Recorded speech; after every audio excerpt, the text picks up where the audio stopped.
Au cœur de l'effervescence fiévreuse de cette Coupe du Monde 2026, alors que les projecteurs braqués sur les pelouses nord-américaines révèlent autant la grandeur du football que la fragilité des égos, le Portugal traverse une zone de turbulence qui met à rude épreuve son unité nationale et ses aspirations de sacre.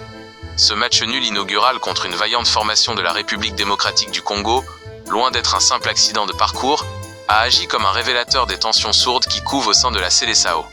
Il est une vérité immuable dans le sport de haut niveau, la déception, lorsqu'elle est collective, cherche irrésistiblement des boucs émissaires, et c'est vers Cristiano Ronaldo que tous les regards, chargés d'attentes irrationnelles et de critiques acerbes, se sont tournés. À 41 ans, l'icône portugaise, souvent magnifiée par le temps, semble ici en butte à la réalité physique du terrain, sa performance atone cristallisant les frustrations d'une équipe en manque de fluidité, incapable de transcender son jeu de passe prévisible. La polémique ne s'est toutefois pas arrêtée à la prestation athlétique. Elle a infiltré la sphère privée, transformant les réseaux sociaux en un tribunal populaire aussi cruel que prompt à déverser sa haine, ciblant João Neves pour sa loyauté envers son capitaine et entraînant dans sa dérive ses proches. Cette atmosphère délétère, nourrie par les soupçons de complaisance pesant sur Roberto Martinez, dont la gestion tactique est désormais scrutée à travers le prisme d'intérêts extrasportifs, menaçait de fracturer irrémédiablement le vestiaire. C'est dans ce contexte de tempête médiatique et de défiance que la réaction de Cristiano Ronaldo, par une communication sobre mais nécessaire sur Instagram, a pris une dimension quasi symbolique, tentant, par le slogan « Concentrez-vous sur ce que vous pouvez contrôler », de restaurer une cohésion en péril. Cet appel à l'unité, loin d'être une simple formule de circonstance, souligne la vulnérabilité intrinsèque des grandes écuries mondiales.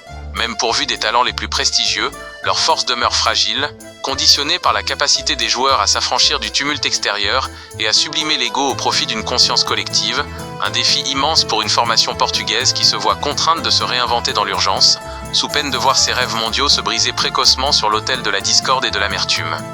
La force du Portugal résidera, dans les jours à venir, non pas dans la seule magie technique de ses stars vieillissantes ou dans la fougue de sa jeunesse, mais dans son aptitude à faire taire les bruits parasites du monde numérique pour se retrouver, soudée et résiliente, autour d'un objectif commun qui, pour l'heure, semble s'effilocher sous le poids des faux-semblants et des critiques dévastatrices.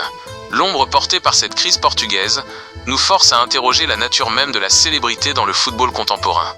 Le statut de Cristiano Ronaldo, qui dépasse la simple fonction de joueur pour s'élever au rang d'institution culturelle, devient à la fois un moteur et un frein pour le groupe. Lorsque l'on observe la lenteur des transmissions, l'hésitation dans le dernier geste ou le manque de pressing coordonné, on ne juge pas seulement une performance sportive, mais une trajectoire historique en fin de course. Les observateurs, dans leur quête de rationalité tactique, pointent du doigt une dépendance affective à l'égard de leur capitaine qui semble paralyser l'audace de la sélection. Roberto Martinez, pris en étau entre la gestion de cette légende vivante et la nécessité de rajeunir les circuits de jeu, incarne le dilemme du sélectionneur moderne. Comment privilégier l'intérêt du collectif tout en honorant, avec la déférence requise, une carrière sans précédent? La tension entre Bruno Fernandes et Ronaldo, bien que probablement exacerbée par les médias, est le symptôme d'une frustration partagée par toute une génération de joueurs talentueux qui voient dans ce mondial leur dernière véritable chance de gloire planétaire. La déconvenue face aux Congolais a agi comme un miroir grossissant de ces divisions. Le but égalisateur de Yohan Wissa, survenu juste avant la pause, n'a pas seulement été une erreur défensive, il a été une rupture psychologique. En seconde période, le Portugal n'a que rarement proposé ce visage conquérant qu'on lui prêtait, préférant les passes latérales, stériles et prévisibles, à la fulgurance des transitions offensives qui font la marque des grandes équipes.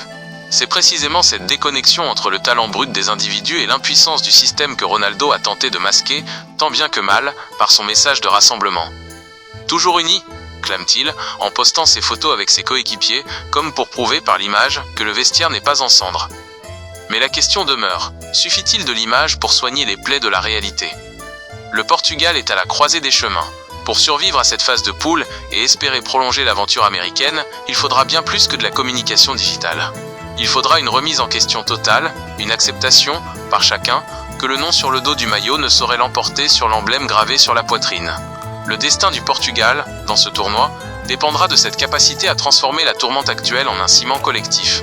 Si les réseaux sociaux ont été le théâtre d'une vague de haine envers João Neves, ce dernier a, paradoxalement, offert un sursaut de dignité par sa solidarité.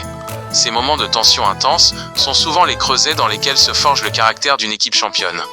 La Seleção peut encore choisir son camp, celui d'une implosion sous le poids de son propre mythe, ou celui d'un réveil collectif où la légende de Ronaldo deviendrait l'accélérateur de la réussite de ses cadets.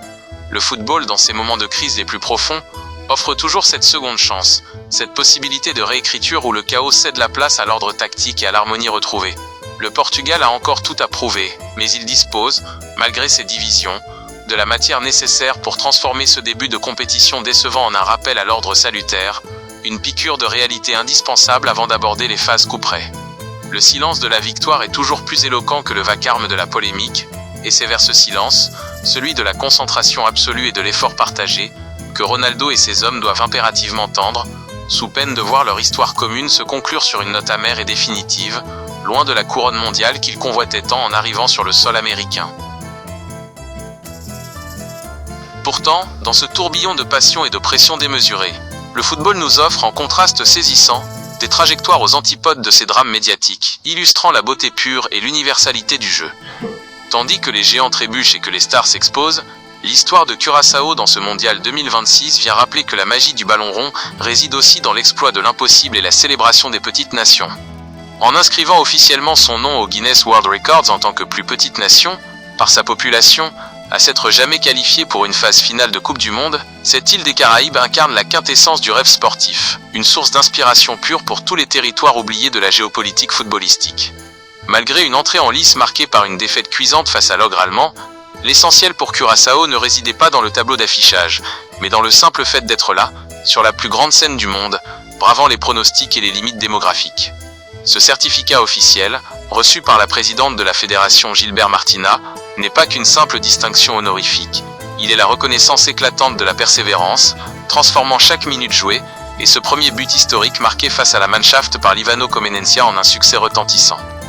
À travers le leadership pragmatique de Dick Advocat, la vague bleue nous démontre que le football, par-delà les enjeux financiers et les tensions de vestiaire des nations HE monique, reste le terrain privilégié où l'humilité, le travail acharné et la passion partagée permettent à un petit territoire de 156 115 âmes de défier les lois de la gravité sportive. Curaçao nous rappelle que le mondial est avant tout une fête de la diversité, où chaque équipe, quel que soit son poids démographique, porte en elle les espoirs de tout un peuple, redonnant au jeu ses lettres de noblesse et son caractère profondément démocratique, loin des strass et des polémiques des titans du football.